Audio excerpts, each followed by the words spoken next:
Hello दोस्तों, मैं आज आपको बताने वाला हूँ वीरान जंगल में भूतिया हॉस्पिटल के बारे में। वीरान जंगल के बीचों बीच पहाड़ों में गुमशुदा एक गांव है, जहां सदियों पुराना एक विशाल बरगद का पेड़ था। गांव के बुजुर्ग कहते थे, पेड़ में एक चुड़ैल रहती है। रात को पेड़ के पास रोने जैसी आवाज़ें आती थीं, जिन्हें सुनकर गांव के लोगों की रूह कांप जाती थी। तभी एक युवक रोहन शहर से पढ़ाई करके घर वापस लौटा था। उसे इन कहानियों पर यकीन नहीं था। एक रात अपने दोस्तों के साथ शर्त लगाकर वह उस पेड़ के नीचे अकेले बैठ जाता है। वहाँ ठंडी हवा चल रही थी और एक अजीब सी सन्नाहट छा गई। तभी उसे किसी के बालों के सहलाने का एहसास हुआ। उसने ऊपर देखा तो पेड़ की घनी डालों के बीच दो लाल आंखें चमक रही थीं। वो चीखते हुए वहां से भाग निकला। अगले दिन रोहन बीमार पड़ गया। गांव के झाड़ फूंक करने वाले ने बताया कि चुड़ैल ने उसके शरीर पर अपना कब्जा कर लिया है। रोहन कमज़ोर होता जा रहा था। आखिरी रात उसने देखा कि खिड़की के बाहर पेड़ की डालें हिल रही हैं। अचानक कमरे का दरवाज़ा खुला और एक सफ़ेद साया लंबे बालों के साथ अंदर खड़ा हो गया। रोहन चीखना चाहता था, लेकिन उसकी आवाज़ अटक गई। साया धीरे धीरे उसके पास आया और यह कहानी यही नहीं रुकती। आगे क्या हुआ ये कोई नहीं जानता। गांव वाले सिर्फ इतना बताते हैं कि अगली सुबह रोहन को मृत पाया गया था। उसके चेहरे पर दहशत जमी हुई थी और तब से उस रात पेड़ के नीचे रोने जैसे आवाज़ के साथ एक और आवाज़ भी आती है। एक दिन की बात है, उसी पेड़ के नीचे से एक कार में 4 लड़कियां गुजर रही थीं। वे लड़कियां उस गांव से गुजर कर दिल्ली की ओर जा रही थीं।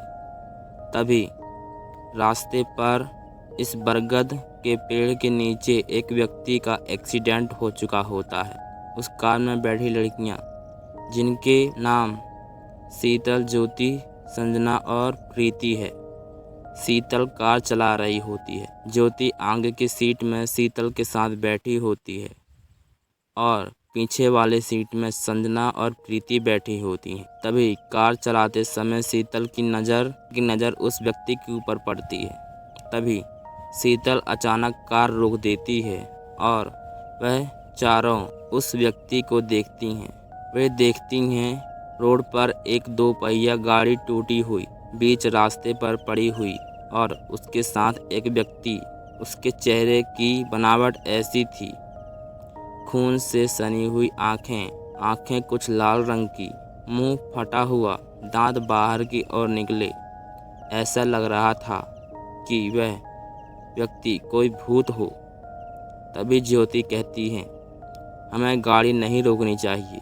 लेकिन शीतल और प्रीति और संजना कहती हैं, हमें उस व्यक्ति की मदद करनी चाहिए। लेकिन ज्योति उन्हें उस व्यक्ति की मदद करने से मना करती हैं। लेकिन वह तीनों नहीं मानती और कार से बाहर उतर जाती हैं और उस व्यक्ति से बिना कुछ पूछे उस व्यक्ति को कार में बिठा लेती हैं। ज्योति को कुछ अच्छा नहीं लग रहा था। वह अंदर ही अंदर घबरा रही थी और उस व्यक्ति को उस स्थान से हॉस्पिटल की ओर लेकर जाने लगती हैं। वहाँ से कुछ दूर चलने के बाद सुनसान जंगल में एक अस्पताल पड़ता है। ज्योति आश्चर्यचकित हो जाती है यह देखकर कि इस बीच जंगल में अचानक अस्पताल कहाँ बना हुआ है। वो अचंभित हो जाती है। तभी वे सहेलियाँ शीतल, प्रीति, संजना कार से बाहर उस व्यक्ति को उतार लेती हैं।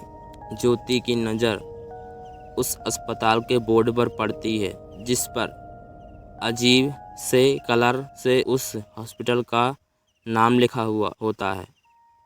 ज्योति को कुछ समझ नहीं आ रहा था, लेकिन वह गाड़ी से बाहर नहीं उतरती। जैसे ही संजना, प्रीति और शीतल हॉस्पिटल में उस व्यक्ति को लेकर जाती हैं, तो वहाँ पर पर्ची बनाने वाली लेडीज बैठी होती है। वह अपने बालों को सामने की ओर किए हुए। तभी थोड़ी देर बाद ज्योति वहाँ पर पहुँच जाती है, उन सहेलियों के पास। पर्ची बनाने वाली औरत की आवाज़ कुछ अजीब सी और डरावनी सी लग रही थी।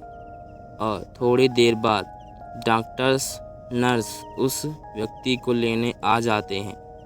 तभी ज्योति देखती है कि उस नर्स के पैर पीछे की ओर थे और वह ज्योति को घूर रही थी, लेकिन वह इस बात को अपना वहम समझकर टाल देती है। उस नर्स के कपड़े खून से सने हुए थे।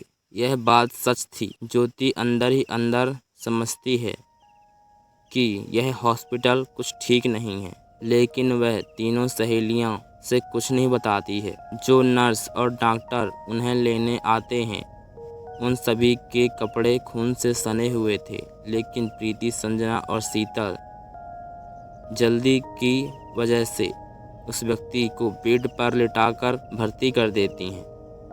डॉक्टर की और नर्स की शक्ल अजीब तरह की होती है। तभी रात को लगभग 12 बज रहे थे और हॉस्पिटल का दरवाज़ा रात को 12 बजे बंद हो जाता था। पर्ची बनाने वाली लेडीज़ बोलती है कि ज़्यादा रात हो चुकी है, इसलिए अब तुम चारों को यहीं रुकना पड़ेगा। वो तीनों लड़कियां मान जाती हैं, लेकिन ज्योति नहीं मानती है। तीनों सहेलियां उसे समझाती हैं कि आज रात हमें यहीं रुकना पड़ेगा, क्योंकि काफ़ी ज़्यादा रात हो चुकी है। ज्योति नहीं मानती है। वो तीनों सहेलियां ज्योति को काफ़ी ज़्यादा समझाने के बाद उसको मना लेती हैं। कुछ देर बाद हॉस्पिटल की लाइट बंद चालू होना शुरू हो जाती है। तभी ज्योति काफ़ी डर जाती है और उसे बेहोशी आ जाती है। थोड़ी देर बाद वहाँ पर धुएं की धुंध छा जाती है। धुएं की वजह से तीनों लड़कियाँ शीतल, प्रीति, संजना भी बेहोश हो जाती हैं। कुछ समय बाद रात को करीब 3 बजे का टाइम होता है। जब ज्योति को बेहोशी से होश आता है, तो वह देखती है कि वह डॉक्टर्स और नर्स का चेहरा बहुत ही डरावना हो चुका था और वह देखती है कि तीनों सहेलियां उसके साथ 3 बेड पर अलग अलग जगह पर लेटी होती हैं। तभी ज्योति तीनों को जाकर जगाने की कोशिश करती है, लेकिन वह तीनों नहीं जागती। तभी बंद कमरे में नर्स और डॉक्टर आ जाते हैं एवं उस व्यक्ति का चेहरा ऐसा था जिस तरह से उन्होंने उस व्यक्ति को गाड़ी में बिठाकर लाया था। इस तरह ज्योति को समझते हुए देर नहीं लगती कि वह समझ जाती है कि यह हॉस्पिटल भूतिया हॉस्पिटल है एवं जितने लोग यहाँ पर हैं वे सभी भूत हैं। लेकिन वह शीतल, संजना और प्रीति को जगाने का बहुत प्रयास करती है, लेकिन वे तीनों बेहोश होती हैं। डॉक्टर्स और नर्स कोई आम इंसान नहीं होते हैं, बल्कि वह भूत थे।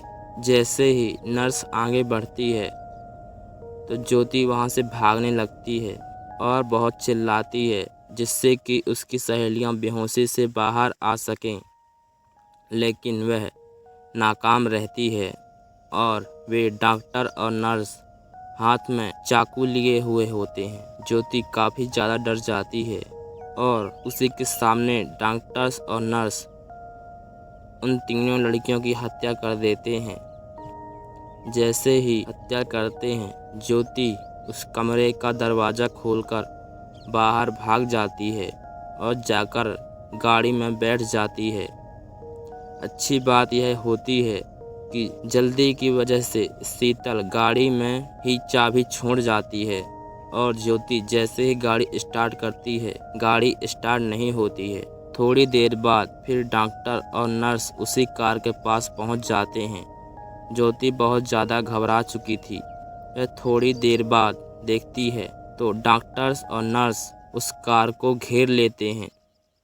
ज्योति की हालत बहुत ज़्यादा ख़राब हो जाती है।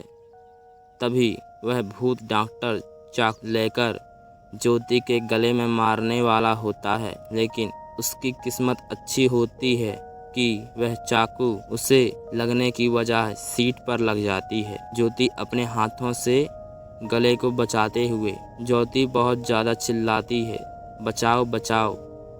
फिर वह ज़ोर से कार के दरवाजे को धक्का मारती है। जैसे ही धक्का मारती है, कार के दरवाजे के पास खड़ी नर्स को दरवाज़ा लगता है और वह नीचे गिर जाती है और ज्योति वहां से भाग जाती है, लेकिन वह डॉक्टर और नर्स उसका पीछा नहीं छोड़ते हैं। भागते भागते ज्योति वापस शहर आ जाती है, जहां से वह दिल्ली जा रही होती है। फिर वह घर पहुंचती है तो कुछ देर बाद मन में सोचती है कि काश मैं दिल्ली ना गई होती तो आज मेरी तीनों सहेलियां जिंदा होती।